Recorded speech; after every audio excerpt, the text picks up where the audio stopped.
εμπιστευτούν πρωταθλητές Ευρώπης 1991, μια μεγάλη διάκριση για το ιταλικό μπάσκετ. Έκλεψε ο Ρώση με τον Μασλαρινό εκεί το καλάθι, το σκορ 102-83. Οι Ιταλοί πρωταθλητές Ευρώπης, αλλά και η ελληνική ομάδα που αξίζει τα συγχαρητήρια όλων για την πορεία που είχε.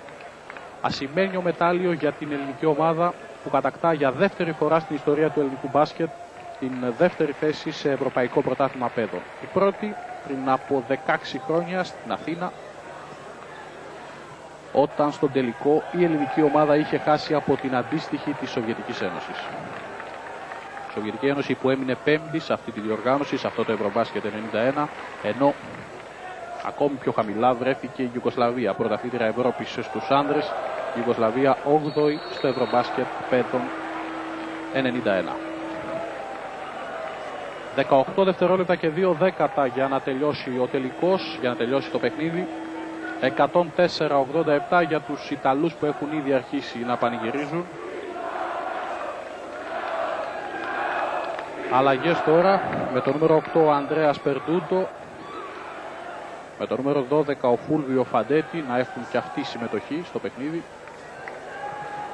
Είναι ένας τελικός Ευρώπης και ο προπονητής της ιταλικής ομάδας, ο Ρομπέρτο Ντι Λορέντζο, βρίσκει την ευκαιρία να χρησιμοποιήσει όλους τους παίκτες που έχει φέρει στην Ελλάδα για το Ευρωμπάσκετ 91 της κατηγορίας των παιδών. 106-87, τώρα είναι τα τελευταία δευτερόλεπτα, 14 για να τελειώσει το παιχνίδι. Ο Μασλαρινός κέρδισε ένα φάουλ από τον Μενεγκίν. Ο Νταβίντε Ντιάτσι εκεί δεν μπορεί να το πιστέψει ότι είναι πρωταθλητής Ευρώπης. Εδώ αγκαλιάζονται οι Ιταλοί. Βλέπετε τι γίνεται.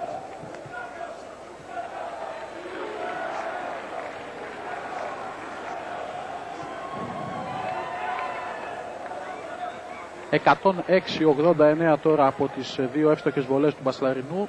12 δευτερόλεπτα. Ο Κουγιός έκλεψε και κάνει το σουτ 3 πόντων. Πήρε ο Αλβέρτης.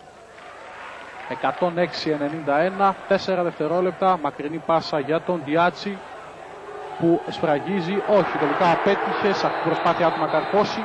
Τελειώνει το παιχνίδι. Μεγάλη νίκη για τους Ιταλούς. Τελικό σκορ Ιταλία-Ελλάδα 106-91. Πρωταθλήτρια Ευρώπης η Ιταλία, δεύτερη η ελληνική ομάδα. Μια σημαντική, μια μεγάλη επιτυχία για το ελληνικό μπάσκετ. Οι Ιταλοί ήταν καλύτεροι στο τελικό και πήραν δίκαια το πρωτάθλημα Ευρώπης.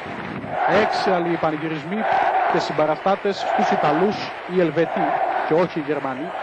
Είναι οι Ελβετοί αυτοί που συμπαραστάθηκαν σε όλη τη διάρκεια του αγώνα, οι λιγοστοί Ελβετοί που τώρα βρίσκουν την ευκαιρία να δώσουν και τα συγχαρητήρια στους Ιταλούς πρωταθλητές Ευρώπης. 106-91 λοιπόν η νίκη για την ομάδα της Ιταλίας. Έχουμε την τελική κατάταξη για να σας πούμε όλα τα αποτελέσματα των σημερινών τελικών αγώνων, ξεκινώντας από τα παιχνίδια που προηγήθηκαν από τον αγώνα για την 11η θέση που έγινε το πρωί. Το Βέλγιο νίκησε την Ελβετία 82-49. Ακολούθησε το παιχνίδι Βουλγαρία-Τσεχοσλοβακίας, νικήτρια η Βουλγαρία 97-85. Στον αγώνα για την 7η θέση Γερμανία-Ιουγκοσλαβία 72-64. Για την 5η θέση Σοβιετική Ένωση Ισραήλ 79-60 και για την 3η θέση το αποτέλεσμα του αγώνα Ισπανίας-Τουρκίας είναι 87-67. Νίκη των Ισπανών.